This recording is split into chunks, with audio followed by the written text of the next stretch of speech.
अब हमारे पास एक्सरसाइज है। सबसे पहले हमारे पास MCQs हैं। फर्स्ट MCQ है, which branch of biology focuses on the study of the structure and function of cell. अब जब सेल के स्ट्रक्चर फंक्शन की बात आएगी तो हम उसमें वही फील्ड चूज़ करेंगे जो कि सेल से रिलेटेड होगी, जो कि साइटोलॉजी है, साइटोसेलॉजी स्टडी। ठीक है, माइक्रोबायोलॉजी माइक्रोऑर्गेनिज्म्स की स्टडी है, हिस्टोलॉजी टिश्यूज़ की स्टडी है, इकोलॉजी एनवायरनमेंट की स्टडी है in relation to living organisms. Second हमारे पास MCQ है, study of the processes of heredity and variation in living organisms is known as. Ecology नहीं हो सकता क्योंकि ये लिविंग ऑर्गेनिज्म का उसके माहौल के साथ ताल्लुक है। एनेटमी नहीं हो सकता क्योंकि वो ह्यूमंस के कटअप करके उनके इंटरनल ऑर्गन्स की पोजीशनिंग का सारी स्टडी है। और डी एम्ब्रियोलॉजी और बी जेनेटिक्स, इनमें बच्चे कंफ्यूज होते हैं। एम्ब्रियोलॉजी क्या है सबसे पहले हम ये देखेंगे, जेनेटिक्स क्या है सबसे पहले हम ये देखेंगे, वो जीन्स की स्टडी है। ठीक हो गया, जीन्स क्या है, हेरिडिटरी मटेरियल है। हेरिडिटरी मटेरियल वो मटेरियल होता है जो कि मैसेज पेरेंट्स से ऑफस्प्रिंग में पास करता है। ऑफस्प्रिंग मतलब बच्चे।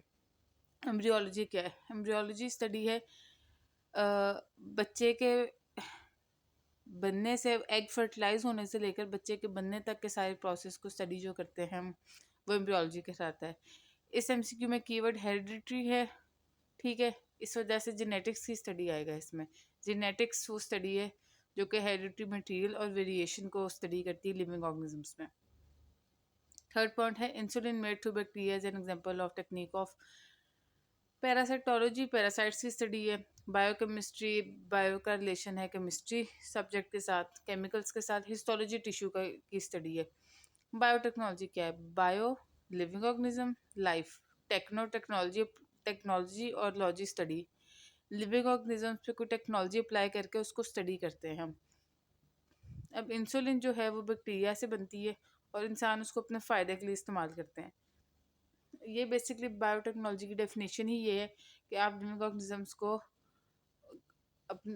लिविंग ऑर्गेनिजम्स को ह्यूमन बींग्स अपने फ़ायदे के लिए जो इस्तेमाल करते हैं उसको, या प्रोडक्ट्स बनाते हैं उसको बायोटेक्नोलॉजी कहते हैं। इंसुलिन बनाना बैक्टीरिया से ही बायोटेक्नोलॉजी के ज़ुमरे में आएगा। फोर्थ MCQ हमारे पास है, heart pumps bloods, stomach digest food and kidney excrete waste. ये नॉर्मल बॉडी फंक्शंस हो रहे हैं। जो नॉर्मल बॉडी फंक्शंस हम स्टडी करते हैं वो फिजियोलॉजी में स्टडी करते हैं। Normal physiology of body, normal functioning of body physiology में स्टडी की जाती है। एनाटॉमी कटिंग ऑफ बॉडी है, हिस्टोलॉजी टिश्यूज़ की स्टडी है, मॉर्फोलॉजी शेप की स्टडी ऑफ ऑर्गन्स या ह्यूमन बॉडी। नेक्स्ट हमारे पास है, which branch of biology involve study of the classification of organisms. अब जो क्लासिफिकेशन की जहाँ बात आएगी ऑर्गेनिजम्स के, तो वो हमारे पास हमेशा टेक्सोनमी होगा। ठीक हो गया, टेक्सोनमी ही हमारे पास वो फील्ड है जिसमें हम स्टडी करते हैं बेसिकली कि लिविंग ऑर्गेनिजम्स किस तरह से डिफरेंट कैटेगरीज में डिवाइड किए गए हैं। तो इस MCQ की जो ऑप्शन आपके पास ए है टेक्सोनमी, वो सही है, उसको आप राइट क्लिक करेंगे। बाकी ऑप्शन जो हमारे पास हैं उनमें एक तो आपके पास फिजियोलॉजी है, वो हम डिस्कस कर चुके हैं। बायोजियोग्राफी, लिविंग ऑर्गेनिजम्स दुनिया में किस तरह से फैले हुए हैं उसकी स्टडी। और पैलेंटोलॉजी, एंशंट लिविंग बींग्स जो मर चुके हैं, जिनकी तहें ज़मीन में जम चुकी है, उनकी स्टडी पैलेंटोलॉजी है। तो ये सारी ऑप्शंस नहीं आएंगी इसमें। लास्ट हमारे पास स्टेप है, MCQ है, which step comes between hypothesis and experiment. तो आपको पता है स्टेप्स, पहला स्टेप है recognition of problem, second step hypothesis, third deduction, fourth experiment, second observation, third hypothesis, fourth deduction, fifth experiment, six results. तो जो दरमियान में हाइपोथेसिस और एक्सपेरिमेंट क्या आता है, वो डिडक्शन, मेकिंग डिडक्शंस का स्टेप आता है, A option. Observation second step है, हाइपोथेसिस से पहले आता है, रिजल्ट्स एक्सपेरिमेंट्स के बाद आता है। एनालाइजिंग डाटा जो होता है वो भी हम रिजल्ट्स में ही करते हैं, इस वजह से बाकी ऑप्शंस रॉन्ग हैं।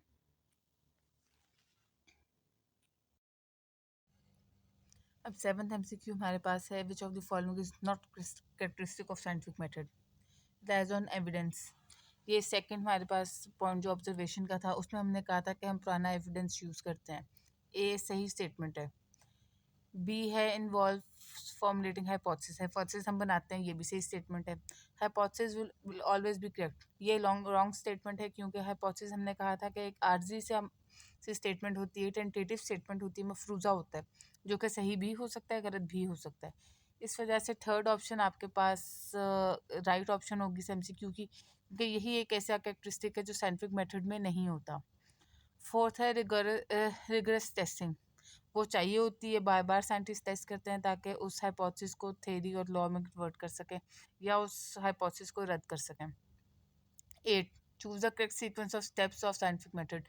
ये हम बार बार देख चुके हैं कि सबसे पहले हम आइडेंटिफाई करते हैं प्रॉब्लम, फिर ऑब्जर्वेशन आती है, फिर हाइपोथेसिस, डिडक्शन, एक्सपेरिमेंट, उसके बाद रिजल्ट्स, और रिजल्ट्स के बाद मज़ीद एक्सपेरिमेंट्स के बाद थ्योरी बनता है और उसके बाद लॉ बनता है। ए ऑप्शन आपके पास सही है। People who slept, ninth MCQ, people who slept near smoky fire had less chance to suffer from diarrhea. Why? Smoke kills plasmodium. Smoke आपके खून तक नहीं पहुंच सकती, इस वजह से प्लाज्मोडियम के साथ उसका कोई ताल्लुक नहीं है। Fire increase temperature and plasmodium are killed in air. ये भी रॉन्ग है, क्योंकि फायर का टेम्परेचर आपके खून के टेम्परेचर को कम या ज़्यादा नहीं करता। थर्ड ऑप्शन है mosquitoes can not tolerate moss smoke and are repelled. ये राइट ऑप्शन है आपके पास, क्योंकि मॉस्किटो स्मोक की वजह से ही स्मोकी एरिया के पास नहीं जाते। Smoke kills Plasmodium present in mosquitoes. Again smoke का प्लाज्मोडियम तक पहुंच ही नहीं सकता, क्योंकि वो ब्लड में होता है, ब्लड के टेम्परेचर को बाहर के टेम्परेचर से फ़र्क नहीं पड़ता। इस वजह से डी ऑप्शन भी रॉन्ग है। 10th, experiments are very important in scientific method because our researcher always get correct results। ये रॉन्ग है, क्योंकि ज़रूरी नहीं है कि हमेशा रिजल्ट सही ही हों। B option disapproves many hypotheses and gets some hypotheses proved। ये राइट ऑप्शन है, क्योंकि हमारे पास बेशुमार जो हाइपोथेसिस मौजूद होती हैं, उनमें से जो एक्सपेरिमेंट्स के थ्रू सही प्रूव होगी वही हम आगे लेके चलते हैं, बाकी हाइपोथेसिस हम डिसअप्रूव कर देते हैं। लास्ट सी ऑप्शन है is sure that he will prove the hypothesis. ये भी रॉन्ग है, क्योंकि हाइपोथेसिस सही गलत दोनों तरह से साबित की जा सकती है। D gets a chance to work in the laboratory. ये भी बहुत ही एक अजीब सी स्टेटमेंट दी गई, ऑप्शन दी गई, क्योंकि इसका कोई हाइपोथेसिस के साथ या साइंटिफिक मेथड के साथ ताल्लुक नहीं है। बी ऑप्शन आपके पास सही है। अब यहाँ पे मैंने रिटन फॉर्म में एमसीक्यूज़ के बारे में लिख दिए कि कौन से एमसीक्यू की कौन सी ऑप्शन है। ये ए ऑप्शन फर्स्ट एमसीक्यू की है, बी ऑप्शन सेकंड की है, फिर बी ऑप्शन थर्ड की है, ए ऑप्शन फोर्थ की और ए ऑप्शन फिफ्थ की है। फिर ऑनवर्ड 6, 7, 8, 9, 10 इस पेज पे हैं।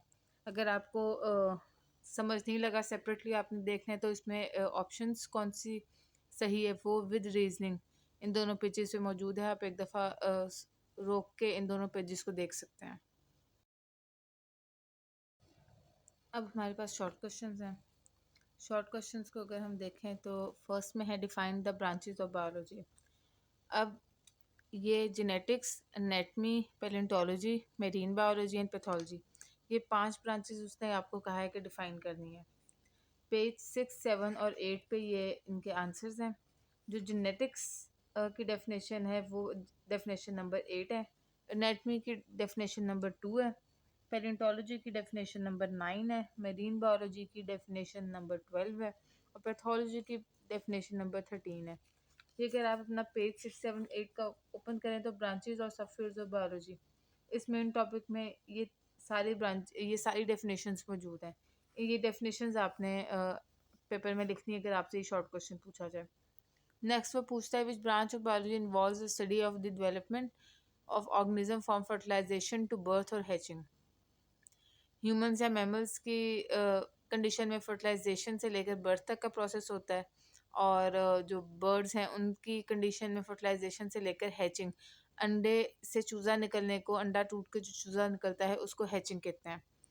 तो ये दोनों जो प्रोसेसेस की स्टडी है ये एम्ब्रियोलॉजी में आएगा, क्योंकि एम्ब्रियोलॉजी में हम एम्ब्रियो से लेकर फर्टिलाइजेशन से लेकर तो बर्थ तक के प्रोसेस को डिस्कस करते हैं।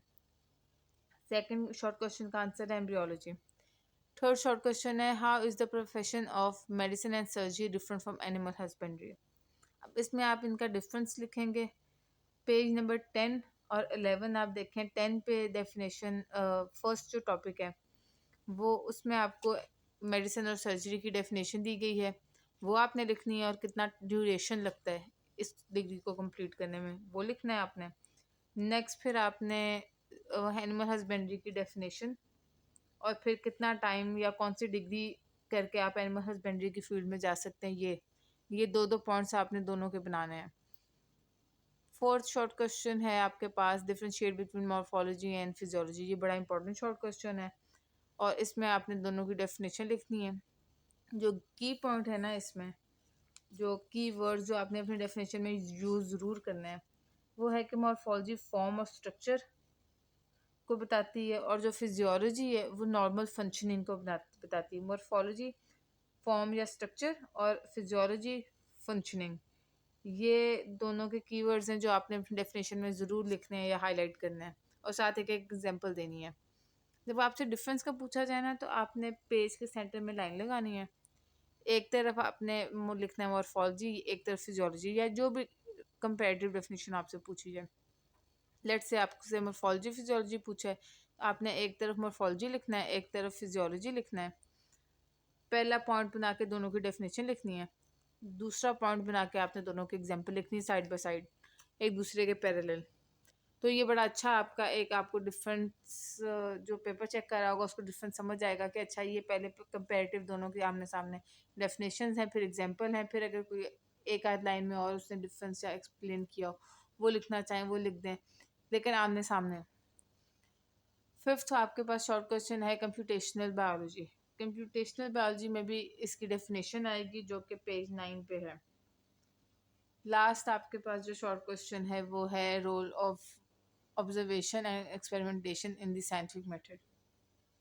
इसमें आपने ऑब्जर्वेशन एंड एक्सपेरिमेंटेशन के टॉपिक में आपने ये दोनों टॉपिक्स लिखने हैं। ऑब्जर्वेशन का इसमें दो चीज़ें आपने लिखनी है ज़रूर। एक ये कि इसमें आपने क्वालिटेटिव क्वांटिटेटिव सिर्फ दो लाइंस में आप लिख सकते हैं, प्रॉपर डिफरेंशिएशन पे जाने की ज़रूरत नहीं। ऑब्जर्वेशन पे दो चीज़ों हाईलाइट करनी है आपने, कि ये प्रीवियस डाटा को गैदर करने में करना भी होता है, और जो प्रेजेंट आप अपने 5 सेंसेस से यूज़ करते हैं वो भी होता है। और उसके बाद आपने बताना है कि अच्छा क्वालिटेटिव क्वांटिटेटिव दो ऑब्जर्वेशन हैं दो किस्म की, और जो क्वांटिटेटिव है वो ज़्यादा एक्यूरेट है नंबर नस्बतन क्वालिटेटिव के। ऑब्जर्वेशन का फर्स्ट पैराग्राफ और ऑब्जर्वेशंस का जो लास्ट 3 लाइंस है क्वांटिटेटिव ऑब्जर्वेशन से लेकर टर्म्स ऑफ नंबर्स तक, ये आपने लिखना है, तो आपका बड़ा अच्छा ये पेपर अटेम्प्ट हो जाएगा।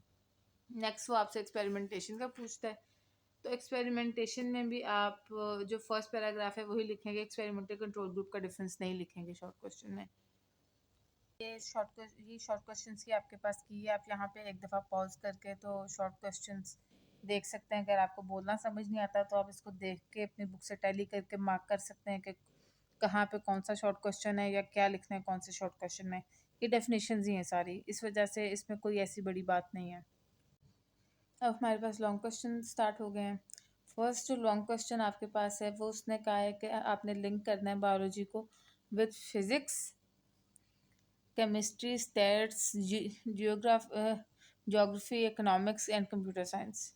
अब इसमें आपके पास बेसिकली बायो के साथ इसने बड़ा ही कोई घुमा के सवाल किया है। बेसिकली पूछना ये चाह रहा है कि आप एक्सप्लेन करें बायो फिजिक्स, बायो का रिलेशन फिजिक्स के साथ, मतलब बायो फिजिक्स का टॉपिक आएगा इसमें, बायो केमिस्ट्री का टॉपिक आएगा, बायो बायो स्टेटिस्टिक्स का टॉपिक आएगा, बायो ज्योग्राफी का टॉपिक आएगा, बायो इकोनॉमिक्स का टॉपिक आएगा, और कंप्यूटेशनल बायोलॉजी। इन टॉपिक ये सारे सारे टॉपिक्स इसमें आएंगे, तो ये आपका लॉन्ग क्वेश्चन अटेम्प्ट हो जाएगा। क्वेश्चन समझने की कोशिश किया करें, पूछना उसने सब कुछ आपसे बुक से है, कुछ भी बुक से बाहर से नहीं पूछना। तो ये लिंक किया करें कि कौन सा सवाल किस तरह से आपकी बुक में मौजूद है, वो वैसे ही आपने अटेम्प्ट करना है। सेकंड लॉन्ग क्वेश्चन है explain how the study of biology can lead to different professional studies. अब इसमें वो ये पूछना चाह रहे हैं कि बायो की फील्ड जब आप पढ़ते हैं, आप बायो में अगर आप इंटरमीडिएट करते हैं, प्री मेडिकल करते हैं, उसके बाद कौन से ऐसे डिफरेंट प्रोफेशनल फील्ड्स हैं जिनमें आप जा सकते हैं। इसमें पेज नंबर 10, 11, 12 पे जो कैरियर्स सारे आपके पास उसने दिए हैं वो सारे आएंगे। आप इसमें डिपेंड करते हैं आपसे कितने नंबर का सवाल पूछा गया है। आने इसमें ये सारे जो हैं कैरियर्स इन बायोलॉजी वाला टॉपिक ही आएगा। अब आप डिपेंड करता है, अगर आपसे 6 नंबर का सवाल दिया गया है तो आप 6 टॉपिक लिख दें, 4 का सवाल दिया गया है तो आप 4 टॉपिक लिख दें। लेकिन पहले 4 जो कैरियर्स दिए मैं medicine and surgery, dentistry, pharmacology and physiotherapy, कोशिश करें कि ये 4 ज़रूर लिखें। बाकी कोई 2 या 3 एक्स्ट्रा आप लिखना चाहें तो लिख सकते हैं। वैसे तो उस टाइम पे आप पेपर अटेम्प्ट करें, जो ज़हन में आए लिख सकते हैं, कंफ्यूज होने की ज़रूरत नहीं है। लेकिन अगर आप बहुत ही कोई अच्छा याद करते हैं और आप बड़ा अच्छा मतलब फुल मार्क्स लेने की उम्मीद करते हैं तो बेहतर है कि आप ये 4 ज़रूर लिखें। नेक्स्ट आपके पास क्वेश्चन है, science is a collaborative field in which scientist work together to share knowledge, prove this statement by giving examples. अब इसमें आपके पास जो आपका लॉन्ग क्वेश्चन 3 है, इसमें आप जाएंगे पेज नंबर 13 और 14, science as a collaborative field. अब इसमें कीवर्ड कोलैबोरेटिव फील्ड ही है तो इसमें वही टॉपिक आएगा। इसमें आप डायरेक्ट लास्ट जो इस टॉपिक के फर्स्ट पैराग्राफ की लास्ट लाइन है, let's discuss a few examples of interdisciplinary collaborations in science, ये लिख के और आगे ये 5 एग्जांपल्स आप दे सकते हैं। आपको 4 नंबर का सवाल है, आप 4 एग्जांपल्स भी दे सकते हैं, लेकिन ये इसमें जो टेक्निकलिटी यही है कि आपको ये डिफरेंट जो डिसिप्लिन्स हैं इनका पता होना चाहिए कि ह्यूमन जीनोम में कौन कौन से डिसिप्लिन्स कोऑपरेट करते हैं, क्लाइमेट चेंज में कौन कौन से करते हैं।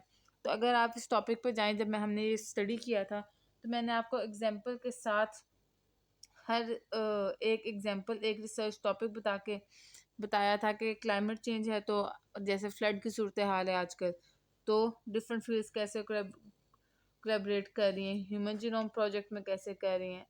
इसी तरह से हमने हर टॉपिक के एग्जांपल के साथ पढ़ा था ताकि मैं आपको इजीली एक्सप्लेन कर सकूं कि कौन सी फील्ड का क्या रोल होता है। तो उम्मीद है कि ये क्वेश्चन भी आएगा तो आप बड़ा अच्छा अटेम्प्ट कर लेंगे। 4 एग्जांपल्स तो आपने लिखनी ही है, मस्ट है। देन आपके पास क्वेश्चन नंबर 4 है, how hypothesis converted to theory, law and principle. इसमें आपके पास 16 और 17 पेज पे जो theory and law bracket principle ये टॉपिक सारा आएगा।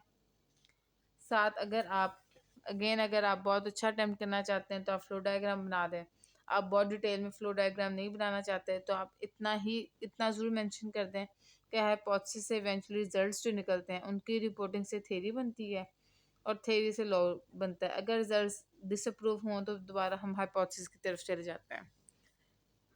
मतलब बीच में अगर आप डिडक्शन नहीं लिखेंगे, एक्सपेरिमेंट नहीं लिखेंगे, लेकिन थोड़ा सा एक आइडिया दे देंगे एग्जामिनर को कि चल क्या रहा है, हाइपोथेसिस से हम पहुंचे कैसे थ्योरी, लॉ या और प्रिंसिपल पे, तो वो मेरा ख्याल है कि आप इंश्योर करेंगे कि आपके बड़े बेहतरीन मार्क्स आएँ। नेक्स्ट आपके पास जो 5th क्वेश्चन है, what are the basic steps a scientist adopts in order to solve a scientific problem. ये आपके पास पेज नंबर 14, 15 और 16, इसमें उसने जो 6 स्टेप्स दिए हैं वो आप लिखेंगे। अगर आपको इतना लेंथी क्वेश्चन आता है, ये बड़ा इंपॉर्टेंट क्वेश्चन है, आपके पास टाइम कम है, आप ऑब्जर्व क्वालिटेटिव क्वांटिटेटिव की कंपैरिजन स्किप कर सकते हैं। हाइपोथेसिस में आपने ये जो कैरेक्टरिस्टिक्स हैं वो ज़रूर लिखनी है, इसी तरह से पॉइंट्स बना के लिखनी है। रिकग्निशन ऑफ प्रॉब्लम में आपने ज़रूर, हम स्टार्ट से देखते हैं, रिकग्निशन ऑफ प्रॉब्लम में आपने ये ज़रूर लिखना है कि हम आइडेंटिफाई करते हैं फिर डिफाइन करते हैं विद एग्जांपल। दैन ऑब्जर्वेशन को हमने अभी शॉर्ट क्वेश्चंस में भी डिस्कस किया था कि आपने ये ज़रूर बताना है कि हम पुराना डाटा भी देखते हैं और नया डाटा भी अपनी 5 सेंसेस से कलेक्ट करते हैं। हाइपोथेसिस में आपने ये 4 कैरेक्टरिस्टिक्स ज़रूर लिखनी है। डिडक्शन में आपने डिडक्शन वैसे छोटा सा आपने बताना है कि एविडेंस स्टेटमेंट ज़रूरी है, लॉजिकल रिजल्ट्स होते हैं। हाइपोथेसिस में टेंटेटिव स्टेटमेंट होती है, डिटेक्शन में लॉजिकल स्टेप्स होते हैं और एविडेंस स्टेटमेंट होती है। आगे आपने एक हाइपोथेसिस के ऊपर डेफिनेट एग्जांपल देनी है, नीचे डिडक्शन के टॉपिक में डिडक्शन के एग्जांपल देनी है। देन आपने एक्सपेरिमेंट का टॉपिक के नीचे जो एक्सपेरिमेंटल ग्रुप कंट्रोल ग्रुप का डिफरेंस है वो नहीं लिखना लॉन्ग में, अगर ये पूरा का पूरा टॉपिक लॉन्ग में आता है। देन आप रिजल्ट्स की तरफ जाएंगे और रिजल्ट्स में आप ये ज़रूर मेंशन करेंगे कि जो डिसअप्रूव हो तो हम दोबारा हाइपोथेसिस फॉर्मुलेशन की तरफ चले जाते हैं, अप्रूव हो तो हम उस रिजल्ट्स को शाया करने की तरफ जाते हैं कि किस तरह से हमने उसको पब्लिश करना है, उसके जो वेज हैं वो आपने मेंशन करना है। देन 6th लॉन्ग क्वेश्चन आपके पास है, describe the work of different scientist in discovering the cause of malaria. ये लॉन्ग क्वेश्चन, इसके बाद मैं एक की भी आपके साथ की पिक्चर भी शेयर करूँगी जिसमें मैंने एक तरह से एक चार्ट सा बना के बताया कि कौन से ईयर में कौन से साइंटिस्ट ने क्या काम किया था, ताकि आपको पता चल जाए। इसमें बेसिकली 4 साइंटिस्ट हैं। 1878 में लेवरॉन, 1883 में A.F.A. किंग, 1880s में रेनल्ड रॉस और 1898 में इटालियन बायोलॉजिस्ट। ये चारों का काम आपने सीक्वेंस में याद रखना है। ठीक है, पहले ने प्लाज्मोडियम डिस्कवर किया, दूसरे ने बताया प्लाज्मोडियम ब्लड के अंदर जाता कैसे, उसकी हाइपोथेसिस दी, तीसरे ने वो हाइपोथेसिस प्रूव की बर्ड पे, और चौथे ने ह्यूमंस पे। ये एक कहानी की तरह है। और अगर ये साइंटिस्ट का काम आपको आता है तो आपको डेट्स याद हो, साइंटिस्ट के नाम याद हो, तो इवेंचुअली आपको वो स्टोरी की तरह समझ लग ही जाएगी कि अच्छा पहले प्लाज्मोडियम डिस्कस किया हुआ था, आया था, डिस्कवर हुआ था तो पहले साइंटिस्ट ने किया होगा, फिर देन प्लाज्मोडियम के ऊपर हाइपोथेसिस बनी थी, देन उसकी टेस्टिंग हुई थी, पहले बर्ड्स पे फिर ह्यूमन पे। तो ये बड़ी अच्छी स्टोरी बन जाएगी अगर आपको ईयर और साइंटिस्ट के नाम पता है। इसमें आप स्पेसिफिक मैं आपको बता नहीं सकती पेज, क्योंकि ये पेज नंबर 18, 19, 20 तीनों पेजेस पे है ये लॉन्ग क्वेश्चन, लेकिन आपने उठाने वही पैराग्राफ्स हैं जिन पे साइंटिस्ट का जिक्र है। Then seventh short long question है, what write a descriptive note on experiments performed by Ross. अब इसमें आपने सिर्फ रेनल रॉस का जो एक्सपेरिमेंट है ना वो सारा लिखना है। पेज नंबर 19 पे जो थर्ड टॉपिक है, एक्सपेरिमेंट एंड रिजल्ट, वो सारा का सारा टॉपिक, ये 3 पैराग्राफ्स हैं, ये 3 के 3 पैराग्राफ्स लिखने हैं। और एंड पे जो फिगर नंबर 1.6 का ऊपर वाला हिस्सा है, स्पैरो वाला हिस्सा है, sparrow with malaria due to is bitten by Culex mosquito, then उसको जो है हेल्दी स्पैरो बाइट करती है, वो मॉस्किटो सॉरी हेल्दी स्पैरो को बाइट करता है और हेल्दी स्पैरो को मलेरिया हो जाता है। ये पिक्चर आपने साथ टेक्स्ट रूल लिखना है फ्लो चार्ट के फॉर्म में। तो ये आपका लॉन्ग क्वेश्चन बड़ा अच्छा अटेम्प्ट हो जाएगा। डी में है इंक्विजिटिव क्वेश्चंस। इस तरह के क्वेश्चंस पेपर में आते नहीं हैं, ये सिर्फ आपकी क्रिएटिव थिंकिंग और उसके लिए ग्रुप डिस्कशंस के लिए, क्रिएटिव थिंकिंग के लिए। पहले वो कहता है why is it important to classify biology in different branches, how the specialisation benefit scientific research. इसमें आपने अपने हिसाब से बताना है, क्योंकि डिफरेंट ब्रांचेस में डिवाइड करने का ये फ़ायदा है कि आपको, आप एक टॉपिक पकड़ते हो, आपको पता है इसमें सिर्फ एनिमल्स डिस्कस होंगे, इसमें सिर्फ प्लांट्स डिस्कस होंगे, आपको समझने में आसानी होती है। Then specialisation benefit scientific research, आप को अगेन आपने बॉटनी में स्पेशलाइज किया है, आपको सारे प्लांट्स का पता होगा, आपको पता होगा कि आप इससे रिलेटेड ही आगे लेके चलनी है चीज़ें। तो ये एक ग्रुप डिस्कशन टाइप क्वेश्चन है, इस तरह के ना लॉन्ग में आते हैं ना मैं एज अ सिंगल पर्सन आपके साथ डिस्कस कर सकती हूँ, क्योंकि हर इंसान के माइंड में इन चीज़ों को लेकर डिफरेंट पर्सपेक्टिव होगा। तो ये सिर्फ आपके अपनी सोचने के लिए सवाल है। हाउ सेकंड क्वेश्चन है, how can a scientist apply the scientific method to confirm an observation that a certain plant grows more quickly in shady places than in direct sunlight। ये आपको जो टीच कर रहे हैं वो आपको एज होमवर्क या क्लास असाइनमेंट भी दे सकते हैं। इसमें अगर मैं आपको मोटा मोटा बताऊं तो वो यही है कि जो सर्टेन प्लांट्स होते हैं ना, उन वो ज़्यादा वल्नरेबल होते हैं सनलाइट पे। आप कह लें कि उसमें उनमें ज़्यादा मसाम पोर्स ज़्यादा होते हैं, वो सनलाइट ज़्यादा, बहुत ज़्यादा ज़रूरत से ज़्यादा ही एब्जॉर्ब करते हैं, जिसकी वजह से वो स्ट्रेस में चले जाते हैं और मुरझाना शुरू हो जाते हैं। और कुछ प्लांट्स होते हैं जिनके पोर्स मसाम इतने खुले ओपन नहीं होते, वो बहुत ज़्यादा एब्जॉर्ब नहीं कर सकते सनलाइट। ठीक है, उनको सनलाइट एब्जॉर्ब करने में डिफ़िकल्टी होती है, जिनको डिफ़िकल्टी होती है उनको हम डायरेक्ट सनलाइट में रखते हैं ताकि वो ज़्यादा बेहतर तरीके से एब्जॉर्ब कर सके सनलाइट, और ज़्यादा अच्छी उनमें फोटोसिंथेसिस हो। जितनी अच्छी फोटोसिंथेसिस होगी उतना प्लांट खिलखिलाएगा। अगेन जो ज़्यादा जिनके पोर्स बड़े हैं, जो ज़्यादा सनलाइट एब्जॉर्ब करते हैं, उनको हम कोशिश करते हैं कि हम शेडी एरियाज में रखें, इंडोर रखें, घर के अंदर रखें, ताकि उनको लेस सनलाइट एक्सपोजर होगा तो उनमें बेहतर फोटोसिंथेसिस होगी, वो स्ट्रेस में नहीं जाएंगे। ठीक है, वो मुरझाएंगे नहीं, उनमें फोटोसिंथेसिस ज़्यादा अच्छी होगी तो वो ज़्यादा खिलखिलाएंगे। बाकी आप इसको मज़ीद भी गूगल कर सकते हैं, चेक कर सकते हैं, कोई बेहतर अगर आपको मिलता है टॉपिक रीजनिंग तो आप वो शेयर कर सकते हैं कमेंट्स में। और इसके अलावा ये कीज़ मैं आगे आपके साथ शेयर करती हूँ, जो साइंटिस्ट वाला मैंने पॉइंट आप लोगों को बताया वो, और लॉन्ग क्वेश्चंस की।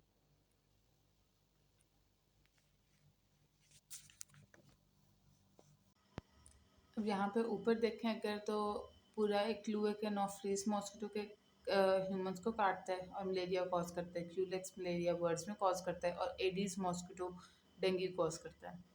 नीचे ये आपको सिर्फ की पॉइंट्स दिए हुए हैं, लिखना आपने अपनी बुक से है कौन से साल में कौन से साइंटिस्ट ने क्या किया था। 1878 में लेब्रॉन फ्रेंच आर्मी फिजिशियन था। रिसर्च कॉज ऑफ मलेरिया पे उसकी रिसर्च थी। डिस्कवर उसने किया था प्लाज्मोडियम। एएफए किंग ने 1883 में था कौन, एक फिजिशियन। लिस्ट की थी 20 observations on how plasmodium gets into blood, और हाइपोथेसिस दी थी प्लाज्मोडियम के लिए कि how it gets into the human blood. 1880s में रोनाल्ड रॉस था, ब्रिटिश आर्मी फिजिशियन था, काम कर रहा था इंडिया में। Performed important experiment to prove how plasmodium gets into the blood of man. साथ आप पूरा इसका एक्सपेरिमेंट एक्सप्लेन करेंगे ये बर्ड वाला। 1898 में इटालियन बायोलॉजिस्ट ने क्या किया था, allowed anopheles mosquito to bite malarial patient to study transmission of plasmodium in human blood. Human blood इसमें कीवर्ड है, ऊपर वाले में रोनाल्ड रॉस वाले में क्यूलेक्स मॉस्किटो और प्लाज्मोडियम इन स्पैरो, ये कीवर्ड्स हैं। ये आपने इस तरह से आप लिखेंगे हेडिंग बना के, साइंटिस्ट के नाम की हेडिंग बनाएं, आगे पहले पहली लाइन में ईयर लिखें और उसके बाद अपना पेपर अटेम्प्ट करें, तो ये बड़ा बेहतरीन अटेम्प्ट होगा।